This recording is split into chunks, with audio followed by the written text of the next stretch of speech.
Dari puing-puing kehancuran pernikahannya, Lucy belajar bahwa kebahagiaan tidak datang dari orang lain, melainkan dari keberanian untuk mencintai diri sendiri dan membuka lembaran baru. Lucy adalah wanita berusia 25 tahun dengan senyum yang selalu terlihat hangat. Ia memiliki rambut hitam panjang dan mata coklat yang penuh kelembutan. Sejak kecil, ia dididik untuk menjadi seorang wanita mandiri namun tetap menjaga nilai-nilai keluarga. Lucy tumbuh dalam lingkungan yang harmonis, di mana kedua orang tuanya, Pak Budi dan Bu Sari, selalu mengajarkan pentingnya komunikasi, pengertian, dan cinta dalam sebuah hubungan. Saat usianya memasuki angka 24, Lucy bertemu dengan Sandy, seorang pria berusia 27 tahun yang bekerja di salah satu perusahaan swasta di kotanya. Sandy bukanlah pria yang sempurna, tapi ia memiliki sifat pekerja keras, humoris, dan sangat penyayang. Mereka pertama kali bertemu di sebuah acara teman sekantor Lucy, di mana mereka langsung merasa cocok satu sama lain. Dari obrolan ringan tentang film hingga diskusi serius tentang impian hidup, mereka menemukan banyak kesamaan. Hubungan mereka berkembang pesat, dan setelah setahun pacaran, mereka memutuskan untuk melangkah ke pelaminan. Pernikahan mereka pada awalnya adalah cerita manis yang diidam-idamkan banyak pasangan muda. Keduanya tinggal di apartemen sederhana yang mereka dekorasi bersama. Setiap pagi, mereka saling membantu untuk mempersiapkan hari. Sandy membuat kopi, sementara Lucy menyiapkan sarapan. Di malam hari, mereka akan duduk berdua di sofa, bercerita tentang hari-hari mereka, dan tertawa bersama atas hal-hal kecil yang kadang terdengar sepele bagi orang lain. Namun, seperti kata pepatah, tidak ada gula yang manis tanpa kepahitan. Perubahan mulai terjadi ketika karir Sandy melesat lebih tinggi dari yang pernah mereka bayangkan. 6 bulan setelah pernikahan mereka, Sandy mendapatkan promosi yang luar biasa. Ia diangkat menjadi manajer di salah satu divisi strategis di perusahaannya. Promosi ini tentu saja membawa banyak kebanggaan, baik bagi Sandy maupun keluarganya. Orang tua Sandy, Pak Joko dan Bu Ningsih, merupakan sosok yang sangat menghargai prestasi anak-anaknya. Mereka bangga bukan hanya karena jabatan baru Sandy, tetapi juga karena Sandy berhasil mencapainya dengan kerja keras tanpa bantuan siapapun. Awalnya, Lucy juga ikut bahagia. Ia melihat potensi besar dalam diri suaminya, dan ia yakin bahwa Sandy akan menjadi pemimpin yang hebat.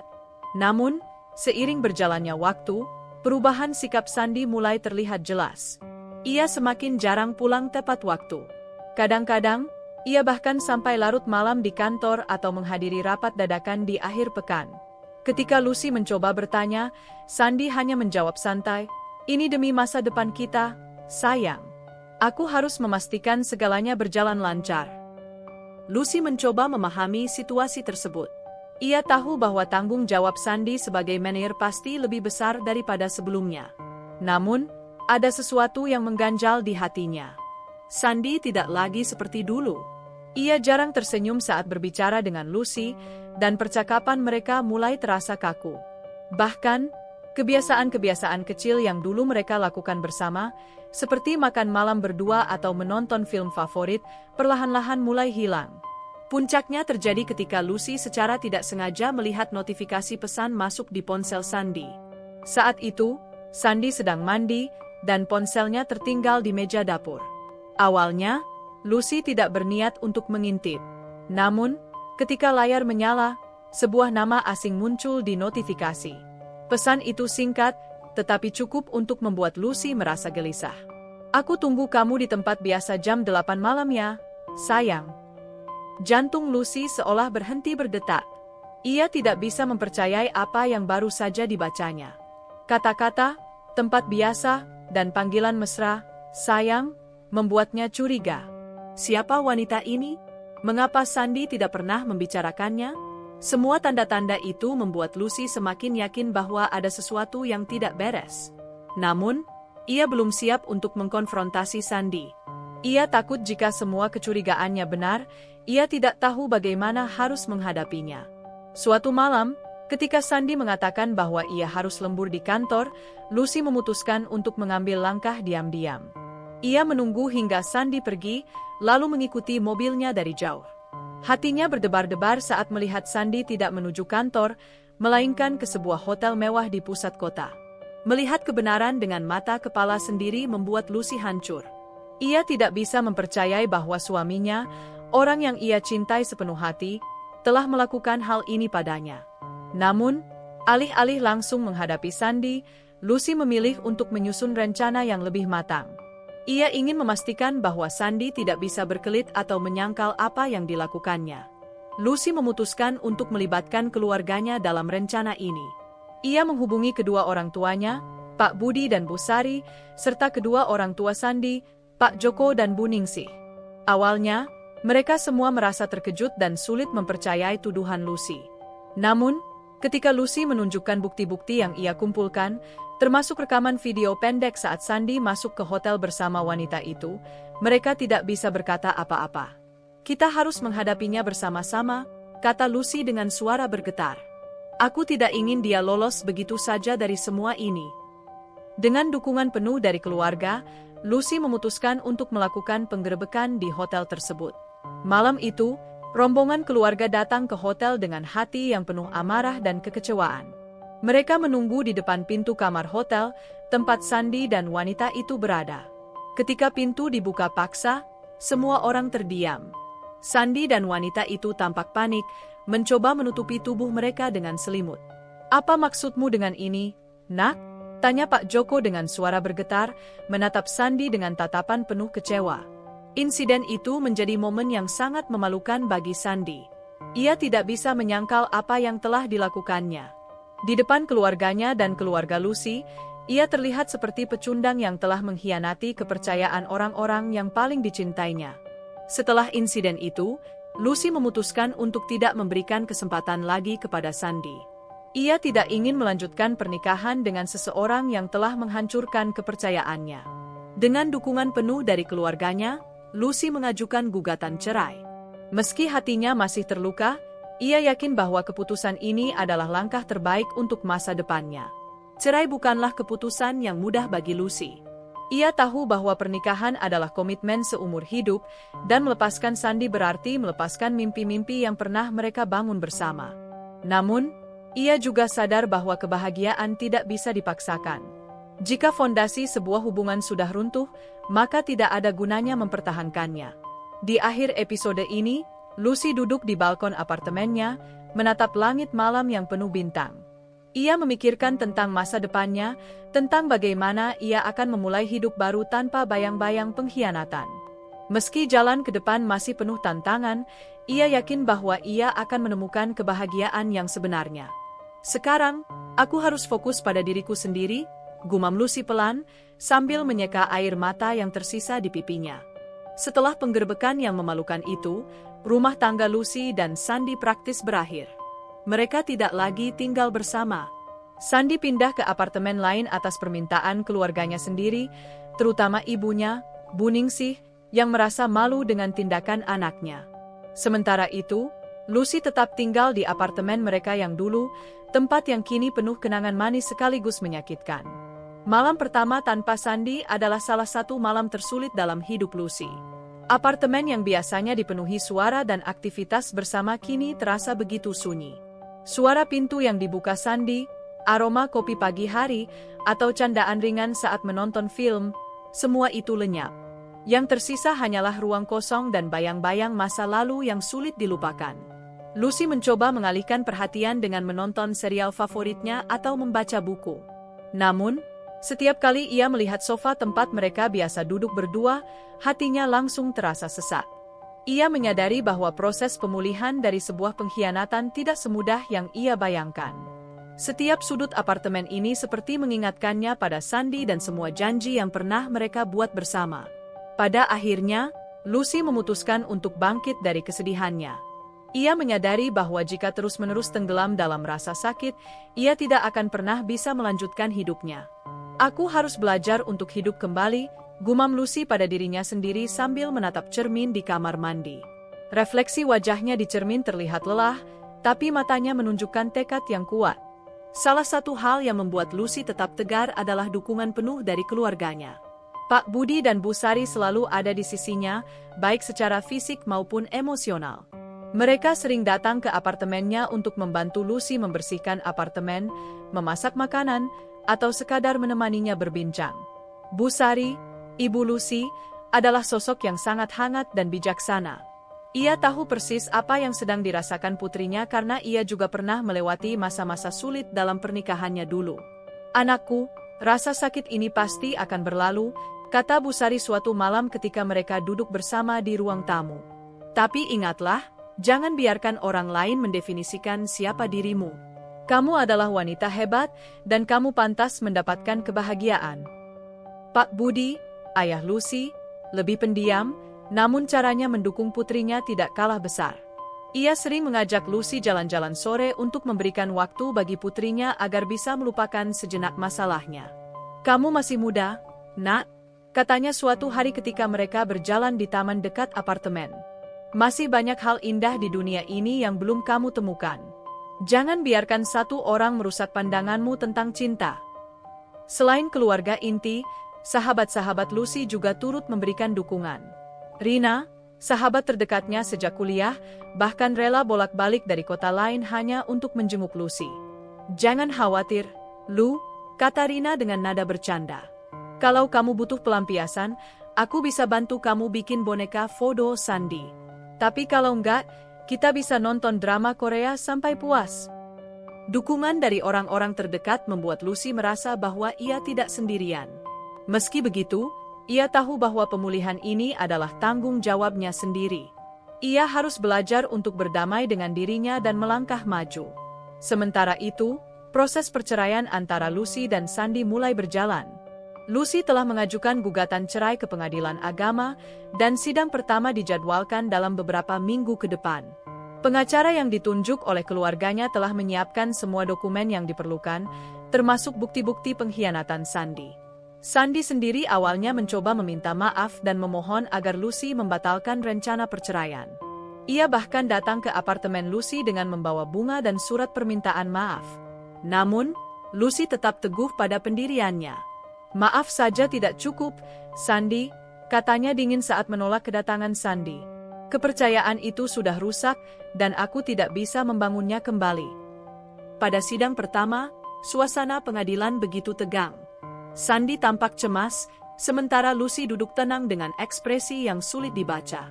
Hakim meminta kedua belah pihak untuk mencoba mediasi terlebih dahulu, tetapi Lucy menolak keras. "Saya tidak ingin melanjutkan hubungan ini dalam bentuk apapun," katanya dengan tegas. "Saya hanya ingin proses ini selesai sesegera mungkin." Sandy, di sisi lain, mencoba membela dirinya dengan mengatakan bahwa ia melakukan kesalahan karena tekanan pekerjaan dan godaan yang terlalu besar. Namun, argumennya tidak mengubah keputusan Lucy. Ia tahu bahwa alasan apapun tidak bisa membenarkan tindakan pengkhianatan. Di tengah proses perceraian yang panjang dan melelahkan, Lucy mulai memikirkan tentang masa depannya. Ia menyadari bahwa selama ini ia sangat bergantung pada Sandy, terutama dalam hal finansial. Meskipun ia bekerja sebagai desainer grafis di sebuah perusahaan kecil, penghasilannya tidak cukup untuk memenuhi kebutuhan hidup sehari-hari. Selama ini, Sandy-lah yang menjadi tulang punggung keluarga. Namun, sekarang Lucy harus mandiri sepenuhnya. Ia mulai mencari cara untuk meningkatkan karir dan penghasilannya. Salah satu langkah pertama yang ia ambil adalah memperbarui portofolio desainnya dan mulai mencari proyek-proyek freelance di platform online. Ia juga mengikuti beberapa kursus desain digital untuk meningkatkan keterampilannya. "Sekarang aku harus fokus pada diriku sendiri," pikir Lucy. "Aku tidak boleh terjebak dalam rasa takut atau ragu. Aku bisa melakukannya." Selain itu, Lucy juga mulai merenovasi apartemennya. Ia memutuskan untuk mengganti furnitur lama dengan yang baru, mengganti warna cat dinding, dan menambahkan beberapa dekorasi yang mencerminkan kepribadiannya. Tujuannya adalah untuk menghilangkan jejak-jejak masa lalu dan menciptakan lingkungan yang benar-benar miliknya sendiri. Salah satu hal yang Lucy sadari setelah perpisahannya dengan Sandy adalah bahwa ia telah kehilangan jiwa petualangnya. Selama bertahun-tahun, ia terlalu fokus pada rumah tangga dan hubungannya dengan Sandy sehingga melupakan hobi dan minat pribadinya. Sekarang, dengan waktu luang yang lebih banyak, ia memutuskan untuk kembali menjelajahi hal-hal yang dulu ia sukai. Lucy mulai sering pergi hiking di pegunungan dekat kotanya. Ia juga bergabung dengan komunitas pecinta fotografi, di mana ia bisa belajar teknik-teknik baru dan berbagi pengalaman dengan orang-orang yang memiliki minat yang sama. Melalui fotografi, Lucy menemukan cara baru untuk mengekspresikan emosinya. Setiap foto yang ia ambil adalah cerita tentang perjalanan hidupnya, dari kesedihan hingga harapan baru. Suatu hari, saat sedang hiking bersama teman-teman barunya, Lucy bertemu dengan seorang pria bernama Andy. Andy adalah seorang fotografer profesional yang ramah dan humoris. Ia tertarik pada karya-karya Lucy dan sering memberikan saran yang bermanfaat. Meski awalnya hanya sebatas teman, interaksi mereka perlahan-lahan mulai berkembang menjadi sesuatu yang lebih dalam. Namun, Lucy belum siap untuk membuka hatinya kepada siapapun. Ia tahu bahwa ia masih membutuhkan waktu untuk menyembuhkan luka-lukanya. "Aku tidak bisa terburu-buru," katanya pada dirinya sendiri. "Aku harus memastikan bahwa aku benar-benar siap sebelum memulai hubungan baru." Episode ini menandai awal dari perjalanan baru Lucy menuju kehidupan yang lebih mandiri dan penuh harapan. Meski rasa sakit dari pengkhianatan Sandy masih menghantui, ia perlahan-lahan belajar untuk melepaskan masa lalu dan fokus pada masa depan. Dengan dukungan keluarga, teman-teman, dan minat pribadinya, Lucy mulai menemukan kembali kebahagiaan yang sempat hilang. Namun, perjalanan ini tidak akan mudah. Masih banyak tantangan yang harus dihadapi, termasuk proses perceraian yang belum selesai dan upaya untuk membangun kembali kepercayaan diri. Di akhir episode ini, Lucy duduk di tepi jendela apartemennya yang baru direnovasi, menatap langit malam yang penuh bintang. Ia tersenyum tipis, menyadari bahwa meski jalan ke depan masih panjang, ia tidak sendirian. "Kehidupan ini adalah tentang perjalanan," gumam Lucy pelan. "Dan aku siap untuk melanjutkan perjalananku." Beberapa bulan telah berlalu sejak Lucy memutuskan untuk bercerai dari Sandy. Proses perceraian sudah hampir mencapai tahap akhir, dan Lucy mulai merasakan sedikit perubahan dalam hidupnya. Meskipun masih ada luka yang belum sepenuhnya sembuh, ia merasa lebih ringan, seolah beban besar yang selama ini menekannya perlahan-lahan mulai terangkat. Setiap pagi, Lucy bangun dengan tekad baru.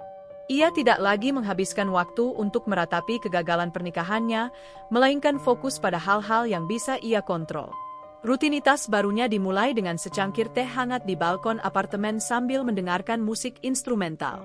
Ini adalah momen me time-nya, saat ia bisa merenung tanpa gangguan. Lucy juga mulai membiasakan diri melakukan meditasi singkat setiap pagi untuk menenangkan pikiran dan menjaga keseimbangan emosinya. Namun, bukan berarti hari-harinya tanpa tantangan. Ada kalanya kenangan tentang Sandy tiba-tiba muncul, terutama ketika ia melewati tempat-tempat yang pernah mereka kunjungi bersama. Restoran favorit mereka, taman kota tempat mereka sering berjalan-jalan, bahkan supermarket tempat mereka biasa belanja bersama, semua itu menjadi pemicu rasa sakit yang masih tersisa. Namun, kali ini Lucy tidak membiarkan dirinya tenggelam dalam kesedihan. Ia memilih untuk menghindari tempat-tempat tersebut atau mengubah persepsinya tentang tempat-tempat itu. "Ini bukan lagi tentang dia," katanya pada dirinya sendiri. "Ini tentang aku." Salah satu perubahan besar dalam hidup Lucy adalah karir. Setelah memutuskan untuk mandiri secara finansial, ia mulai lebih serius mengembangkan kemampuan desain grafisnya. Lucy tidak hanya bekerja sebagai karyawan tetap di perusahaan kecil tempat ia bekerja sebelumnya, tetapi juga aktif mencari proyek-proyek freelance. Platform online seperti Fiverr dan Upwork menjadi sahabat barunya. Di sana, ia menawarkan jasa desain logo, ilustrasi digital, hingga branding untuk bisnis kecil. Awalnya, Lucy merasa gugup karena harus bersaing dengan banyak desainer lain dari seluruh dunia. Namun, ia segera menyadari bahwa kreativitas dan dedikasinya adalah senjata utamanya. Dalam beberapa minggu, ia berhasil mendapatkan beberapa proyek kecil yang memberikan penghasilan tambahan. Meski jumlahnya tidak besar, hasil tersebut membuat Lucy merasa lebih percaya diri. "Setiap proyek adalah langkah maju," katanya pada Rina, sahabatnya, saat mereka bertemu untuk makan siang. "Aku tidak hanya belajar teknik baru, tapi juga bagaimana berkomunikasi dengan klien dan memenuhi ekspektasi mereka." Selain itu, Lucy juga mulai membangun portofolio online-nya. Ia membuat website pribadi yang menampilkan karya-karyanya, lengkap dengan deskripsi singkat tentang proses kreatif di balik setiap desain. Website ini tidak hanya menjadi alat promosi, tetapi juga media ekspresi bagi Lucy. Melalui website ini, ia bisa menunjukkan kepada dunia bahwa ia bukan hanya seorang wanita yang pernah gagal dalam pernikahan, tetapi juga seorang profesional yang berbakat dan berdedikasi. Proses perceraian antara Lucy dan Sandy akhirnya mencapai tahap akhir. Sidang terakhir dijadwalkan di pengadilan agama, dan kali ini hakim akan memutuskan apakah perceraian dapat dilanjutkan atau tidak. Lucy merasa tegang, meskipun ia tahu bahwa keputusan ini adalah langkah terbaik untuknya. Ia didampingi oleh kedua orang tuanya, Pak Budi dan Bu Sari, yang memberikan dukungan moral. Sandy, di sisi lain, tampak semakin putus asa. Ia mencoba sekali lagi memohon maaf kepada Lucy di depan hakim, berharap bahwa Lucy akan berubah pikiran. Namun, Lucy tetap teguh pada pendiriannya. "Saya tidak ingin melanjutkan hubungan ini dalam bentuk apapun," katanya tegas. Kepercayaan yang rusak tidak bisa diperbaiki. Akhirnya, hakim memutuskan bahwa perceraian dapat dilanjutkan. Lucy resmi bercerai dari Sandy. Saat keluar dari ruang sidang, Lucy merasa lega sekaligus sedih. Perasaan lega karena ia akhirnya bebas dari ikatan yang menyakitkan, namun sedih karena mimpi-mimpi yang pernah ia bangun bersama Sandy kini benar-benar sirna. "Akhirnya selesai," kata Lucy pelan saat ia duduk di kursi panjang di luar ruang sidang. Ia memandang ke arah langit biru yang cerah, seolah mencari jawaban atas pertanyaan-pertanyaan yang masih tersisa di hatinya. Bu Sari memeluknya erat. "Kamu kuat, Nak," katanya lembut. "Ini baru awal dari kehidupan baru yang lebih baik." Di tengah proses pemulihan, Lucy mulai memperluas lingkaran sosialnya. Selain Andy, fotografer yang dikenalnya saat hiking, Lucy juga bertemu dengan beberapa orang baru melalui komunitas pecinta alam dan fotografi. Salah satu teman barunya adalah Maya, seorang penulis lepas yang sering mengikuti acara-acara outdoor untuk mendapatkan inspirasi tulisan. Maya dan Lucy cepat akrab. Mereka sering berdiskusi tentang kehidupan, karir, dan impian masing-masing. Maya, yang juga pernah mengalami kegagalan dalam hubungan, memberikan perspektif baru kepada Lucy. "Kadang-kadang, kita butuh kehilangan sesuatu untuk menemukan diri kita yang sebenarnya," kata Maya suatu sore saat mereka duduk di tepi danau. "Jangan takut untuk mencoba hal-hal baru. Kamu tidak pernah tahu apa yang akan kamu temukan." Lucy juga mulai terlibat dalam kegiatan sosial di kotanya. Ia bergabung dengan sebuah organisasi nirlaba yang fokus pada pendidikan anak-anak kurang mampu. Di sini, ia bertemu dengan banyak orang yang memiliki visi sama dengannya. Aktivitas ini tidak hanya memberikan Lucy rasa pencapaian, tetapi juga memberinya kesempatan untuk melihat dunia dari sudut pandang yang berbeda. Meski Lucy mulai menemukan kembali kebahagiaan dalam hidupnya, ia masih harus menghadapi rasa takut yang menghantui.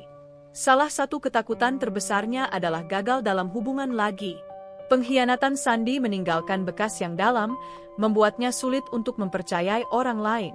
Suatu malam, saat ia sedang berbicara dengan Rina, Lucy mengungkapkan ketakutannya. "Aku takut untuk jatuh cinta lagi," katanya dengan suara bergetar. "Bagaimana jika aku salah pilih lagi? Bagaimana jika aku terluka seperti ini lagi?" Rina, yang selalu menjadi pendengar setia, memberikan jawaban bijak. "Tidak ada yang bisa menjamin bahwa kita tidak akan terluka lagi, Lu," katanya. "Tapi bukankah lebih buruk jika kita menutup diri dari cinta hanya karena takut? Kamu pantas mendapatkan kebahagiaan, dan itu tidak akan datang jika kamu terus-menerus membangun tembok di sekitarmu." Percakapan ini membuat Lucy merenung. Ia tahu bahwa Rina benar. Jika ia ingin menemukan kebahagiaan sejati, ia harus berani membuka hatinya lagi. Namun, ia juga sadar bahwa ini tidak bisa dilakukan dengan terburu-buru. "Aku harus melakukannya dengan cara yang benar," pikir Lucy. "Aku harus memastikan bahwa aku siap sebelum memulai hubungan baru." Di tengah semua perubahan besar yang terjadi dalam hidupnya, Lucy juga mulai menikmati momen-momen kecil yang membawa kebahagiaan. Misalnya, ketika ia berhasil menyelesaikan proyek desain yang rumit dan mendapat pujian dari klien, atau ketika ia berhasil memotret matahari terbit yang indah di puncak gunung. Bahkan hal-hal sederhana seperti memasak makanan favoritnya sendiri atau membaca buku di sore hari memberikan kepuasan tersendiri. Lucy juga mulai belajar untuk menghargai dirinya sendiri. Ia menyadari bahwa ia pantas mendapatkan kebahagiaan, bukan karena siapa yang ada di sisinya, tetapi karena siapa dirinya. Ia mulai merawat tubuh dan pikirannya dengan lebih baik, misalnya dengan rajin berolahraga dan menjaga pola makan sehat. Ia juga mulai menulis jurnal untuk merefleksikan perasaannya setiap hari. "Aku tidak sempurna," tulis Lucy di salah satu halaman jurnalnya. "Tapi aku belajar untuk menerima diriku apa adanya. Aku belajar untuk mencintai diriku sendiri, meskipun ada luka yang belum sembuh." Setelah perceraian resmi, Lucy merasa seperti mendapatkan kembali kendali atas hidupnya. Ia tidak lagi terikat pada masa lalu yang menyakitkan, dan ia mulai melihat dirinya sebagai wanita mandiri yang mampu menghadapi tantangan dunia sendiri. Namun, perjalanan menuju kemandirian penuh bukanlah hal yang mudah.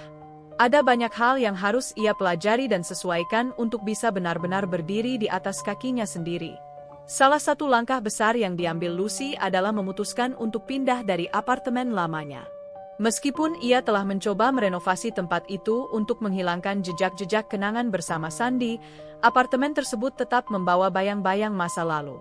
Setiap sudutnya masih mengingatkannya pada momen-momen yang sulit dilupakan. Oleh karena itu, Lucy memutuskan untuk mencari tempat baru, sebuah awal segar yang benar-benar miliknya. Pencarian rumah barunya tidak berlangsung lama. Dengan bantuan Rina, ia menemukan sebuah apartemen kecil tapi nyaman di pinggiran kota. Tempat ini lebih sederhana dibandingkan apartemennya yang dulu, namun memiliki suasana yang hangat dan tenang. Lokasinya juga strategis, dekat dengan taman kota dan beberapa kafe favorit Lucy. "Ini tempat yang sempurna untuk memulai babak baru," katanya saat pertama kali masuk ke apartemen itu.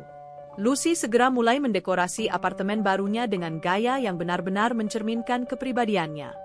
Ia memilih warna-warna cerah seperti kuning pastel dan hijau mint untuk dinding, serta furnitur minimalis yang memberikan kesan lapang dan nyaman. Di salah satu sudut ruang tamu, ia meletakkan rak kecil yang dipenuhi buku-buku favoritnya dan foto-foto liburannya bersama sahabat-sahabatnya. Tidak ada satupun foto Sandy di sana. Ini adalah ruang yang sepenuhnya miliknya. Selain fokus pada kehidupan pribadinya, Lucy juga semakin serius dalam mengembangkan karir. Proyek-proyek freelance yang ia kerjakan mulai mendapatkan apresiasi yang lebih luas. Salah satu kliennya bahkan merekomendasikan Lucy kepada teman-temannya, sehingga jumlah proyek yang ia terima meningkat secara signifikan.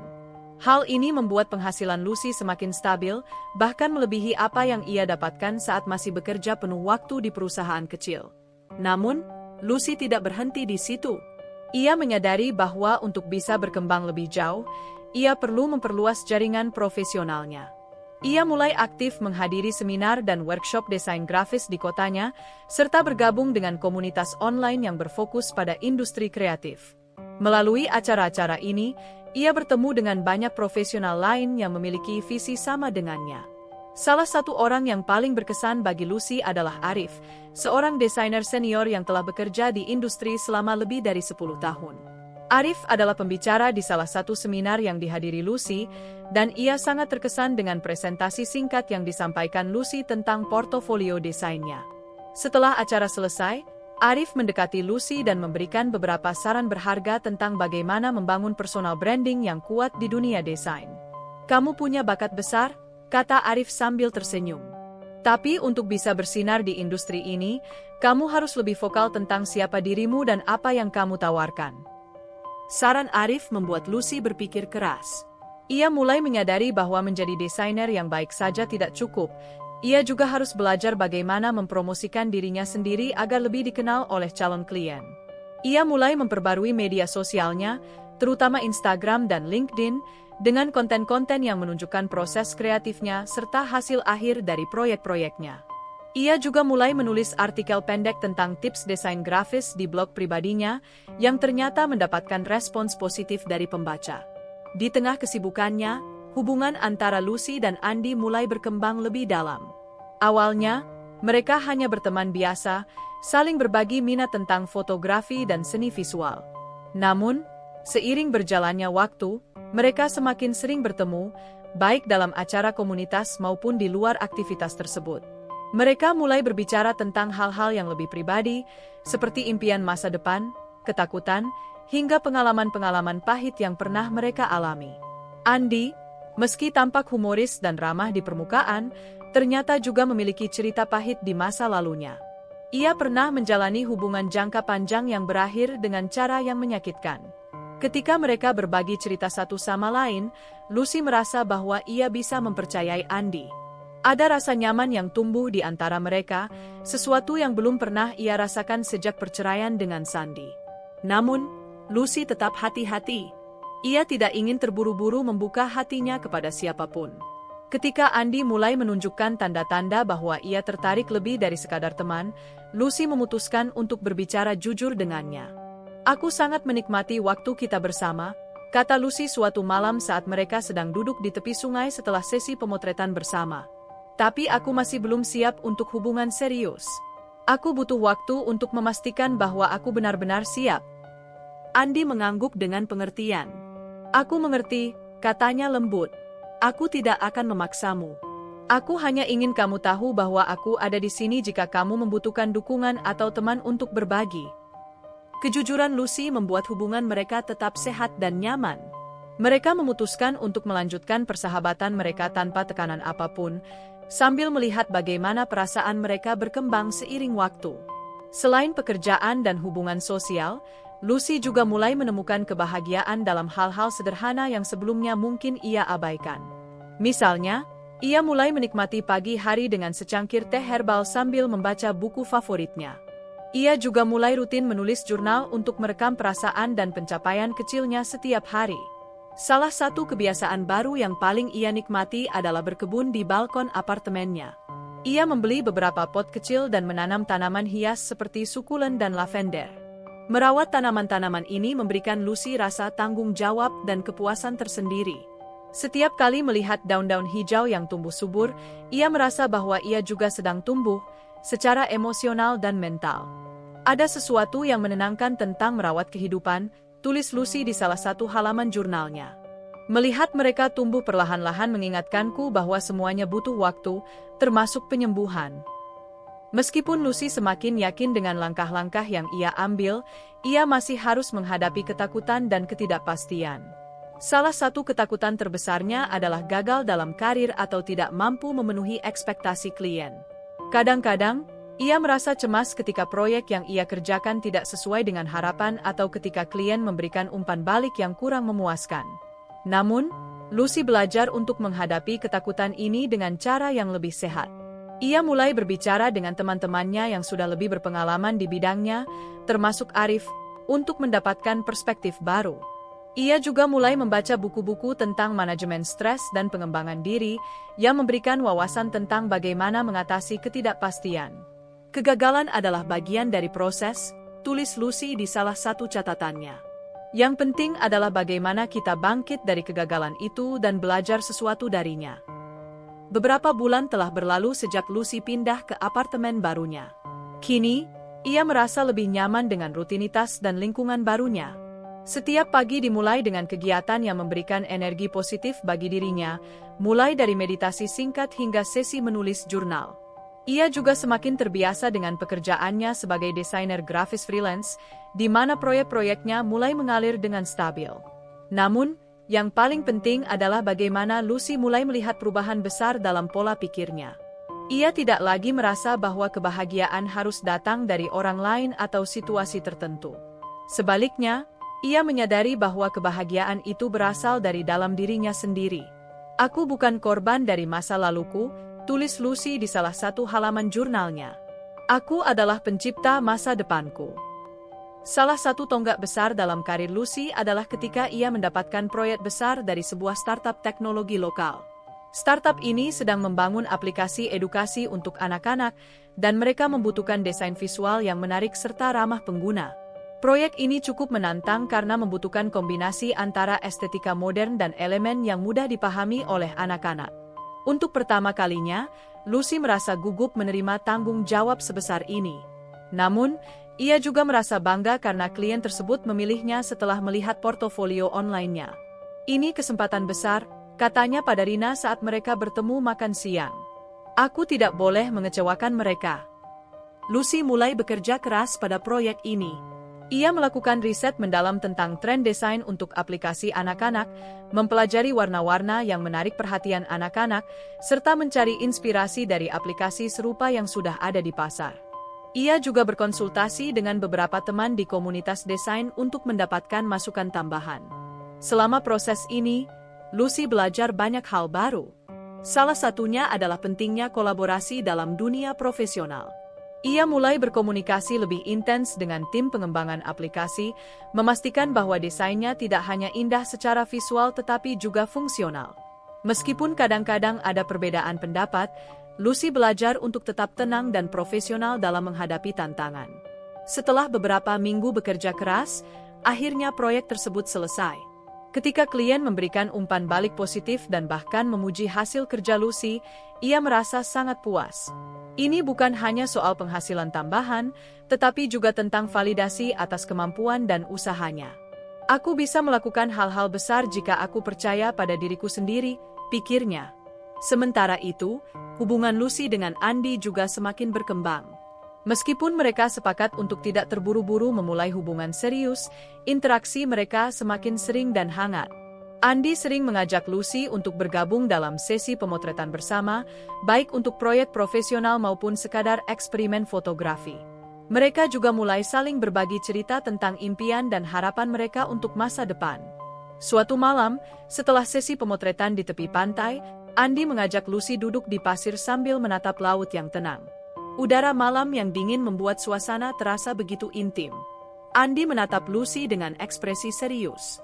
"Aku tahu kamu masih butuh waktu," kata Andy pelan. "Tapi aku ingin kamu tahu bahwa aku benar-benar peduli padamu. Aku ingin menjadi bagian dari hidupmu, apapun bentuknya." Pernyataan ini membuat Lucy merasa tersentuh. Ia menyadari bahwa Andy adalah pria yang tulus dan sabar, seseorang yang tidak pernah memaksakan kehendaknya. Namun, ia juga tahu bahwa membuka hati sepenuhnya bukanlah keputusan yang bisa diambil dengan gegabah. "Terima kasih sudah bersabar denganku," kata Lucy sambil tersenyum lembut. "Aku juga merasa nyaman bersamamu. Tapi aku masih perlu waktu untuk memastikan bahwa aku siap." Andy mengangguk dengan pengertian. "Aku akan menunggu," katanya, "karena aku tahu kamu layak mendapatkan yang terbaik." Di tengah semua perubahan positif yang terjadi dalam hidupnya, Lucy harus menghadapi satu tantangan besar, Sandy. Meskipun mereka sudah resmi bercerai, Sandy masih mencoba menghubungi Lucy sesekali. Awalnya, ia hanya mengirim pesan singkat untuk menanyakan kabar, tetapi lama-kelamaan pesan-pesan itu mulai berisi permohonan maaf yang mendalam. "Aku tahu aku telah membuat kesalahan besar," tulis Sandy dalam salah satu pesannya. "Aku ingin memperbaiki semuanya. Bolehkah kita bertemu?" Lucy awalnya ragu untuk merespons. Namun, setelah berbicara dengan keluarganya dan Rina, ia memutuskan untuk bertemu Sandy sekali saja. Bukan karena ia ingin mempertimbangkan kembali hubungan mereka, tetapi karena ia merasa perlu menutup babak lama ini secara definitif. Pertemuan itu berlangsung di sebuah kafe kecil yang netral. Sandy tampak jauh lebih kurus dibandingkan dulu, dan wajahnya penuh dengan penyesalan. Ia berbicara panjang lebar tentang bagaimana ia menyesali tindakannya dan bagaimana ia telah berusaha memperbaiki diri. "Aku tahu aku tidak bisa meminta maaf cukup banyak," kata Sandy dengan suara bergetar. "Tapi aku ingin kamu tahu bahwa aku benar-benar menyesal." Lucy mendengarkan dengan tenang. Setelah Sandy selesai berbicara, ia menatapnya dengan tegas. "Aku menghargai kejujuranmu," katanya. "Tapi apa yang kamu lakukan telah merusak kepercayaan yang tidak bisa diperbaiki. Aku sudah memulai hidup baru, dan aku tidak ingin kembali ke masa lalu." Sandy tampak terpukul, namun ia mengangguk dengan pengertian.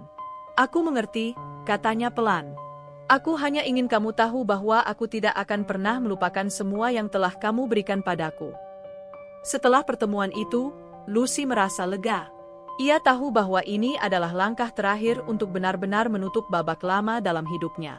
Sekarang, ia bisa fokus sepenuhnya pada masa depannya tanpa rasa was-was tentang masa lalu. Selain pekerjaan dan hubungan sosial, Lucy juga semakin menikmati momen-momen kecil dalam hidupnya. Misalnya, ia mulai rutin mengikuti kelas yoga di studio dekat apartemennya. Aktivitas ini tidak hanya membantu menjaga kesehatan fisiknya, tetapi juga memberikan ketenangan mental yang ia butuhkan. Ia juga mulai mengeksplorasi hobi baru seperti memasak. Setiap akhir pekan, ia mencoba resep-resep baru yang ia temukan di internet, mulai dari masakan tradisional hingga hidangan internasional. Hasil masakannya seringkali ia bagikan dengan teman-teman atau donasikan kepada organisasi nirlaba tempat ia aktif sebagai relawan. Ada kebahagiaan tersendiri dalam menciptakan sesuatu dari awal, tulis Lucy di jurnalnya. Entah itu desain, foto, atau makanan, semuanya memberikan rasa pencapaian yang luar biasa. 6 bulan telah berlalu sejak Lucy memutuskan untuk sepenuhnya fokus pada dirinya sendiri. Transformasi dalam hidupnya semakin terlihat jelas, baik secara internal maupun eksternal. Ia bukan lagi wanita muda yang rapuh dan penuh keraguan setelah perceraian dengan Sandy. Kini, ia adalah sosok yang lebih tangguh, mandiri, dan memiliki visi yang jelas tentang masa depannya. Setiap hari, Lucy bangun dengan rasa syukur atas apa yang telah ia capai. Rutinitas paginya tidak hanya menjadi sarana untuk menenangkan pikiran, tetapi juga sebagai pengingat bahwa kehidupan ini adalah perjalanan yang harus dinikmati. Meditasi, yoga, dan jurnal harian kini menjadi bagian tak terpisahkan dari kehidupannya. Melalui tulisan-tulisannya di jurnal, ia mencatat setiap kemajuan kecil, pelajaran baru, dan momen-momen kebahagiaan yang ia temui dalam kesehariannya. Namun, meskipun ia merasa lebih kuat dibandingkan sebelumnya, tantangan baru mulai muncul di hadapannya. Ini adalah fase di mana Lucy harus benar-benar menghadapi ketakutan terbesarnya, membuka hatinya untuk hubungan baru. Meski ia merasa nyaman dengan Andy, ada bagian dalam dirinya yang masih ragu apakah ia siap untuk melangkah lebih jauh. Kesuksesan Lucy dalam proyek aplikasi edukasi anak-anak membawa dampak besar pada karir profesionalnya. Startup teknologi tersebut sangat puas dengan hasil kerjanya dan bahkan merekomendasikan Lucy kepada beberapa rekan bisnis mereka. Dalam waktu singkat, Lucy mulai mendapatkan lebih banyak proyek besar dari berbagai klien, termasuk perusahaan e-commerce lokal dan agensi periklanan. Salah satu proyek terbarunya adalah bekerja sama dengan sebuah agensi periklanan untuk mendesain kampanye visual besar bagi merek kosmetik ternama. Proyek ini memberikan Lucy kesempatan untuk bekerja dengan tim profesional lintas disiplin, termasuk copywriter, fotografer, dan sutradara video. Bagi Lucy, ini adalah pengalaman baru yang menantang namun juga memuaskan.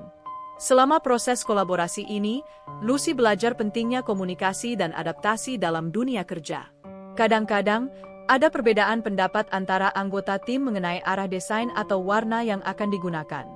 Namun, Lucy belajar untuk tetap tenang dan menjaga sikap profesional. Ia juga mulai menyadari bahwa masukan dari orang lain seringkali membantu menghasilkan produk yang lebih baik. Aku tidak bisa selalu mengandalkan pandanganku sendiri, kata Lucy pada Rina saat mereka bertemu untuk makan malam. Terkadang, ide-ide baru dari orang lain justru membuat pekerjaanku lebih menarik.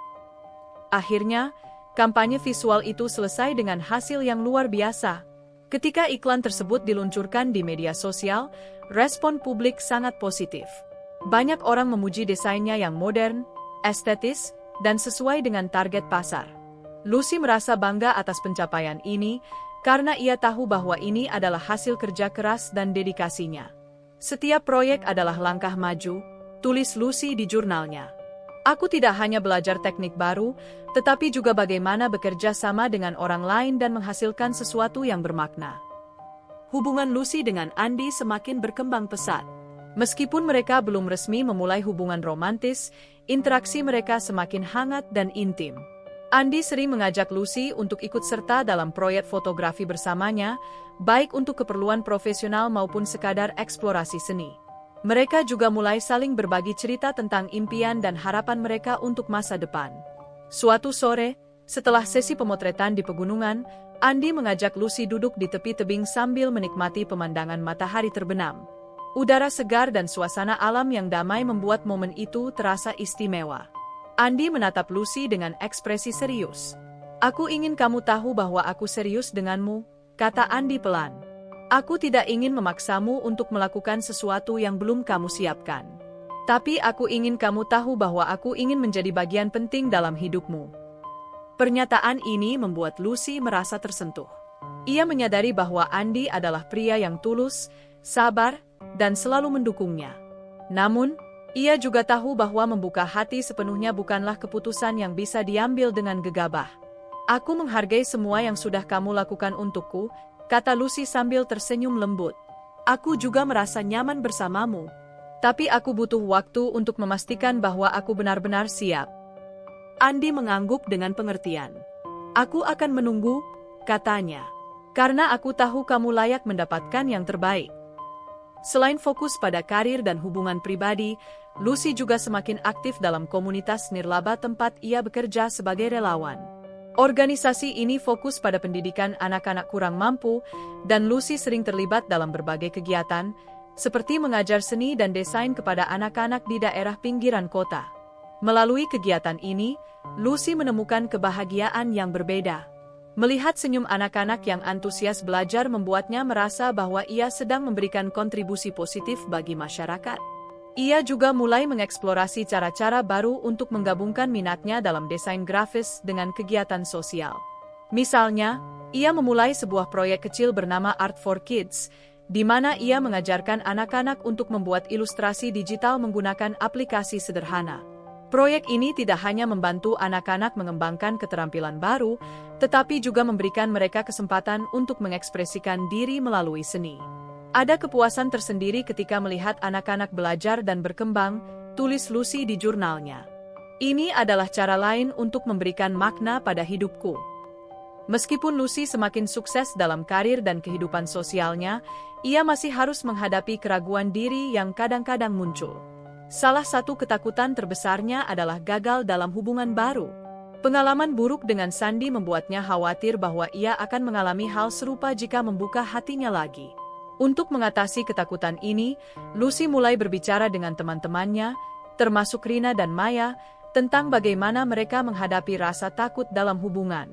Mereka memberikan perspektif baru yang membantu Lucy melihat bahwa tidak semua hubungan akan berakhir buruk. "Hubungan itu soal risiko," kata Maya suatu malam saat mereka ngobrol di kedai kopi. "Tidak ada yang bisa menjamin bahwa semuanya akan berjalan lancar. Tapi bukankah lebih baik mencoba daripada menutup diri?" Lucy juga mulai membaca buku-buku tentang psikologi hubungan dan pengembangan diri. Salah satu buku yang sangat membantunya adalah tentang bagaimana membangun kepercayaan dalam hubungan. Buku itu mengajarkannya bahwa kepercayaan tidak datang begitu saja. Itu adalah sesuatu yang harus dibangun perlahan-lahan melalui komunikasi dan tindakan nyata. "Aku tidak bisa menghindari risiko," tulis Lucy di jurnalnya. "Tapi aku bisa mempersiapkan diriku untuk menghadapinya dengan cara yang lebih baik."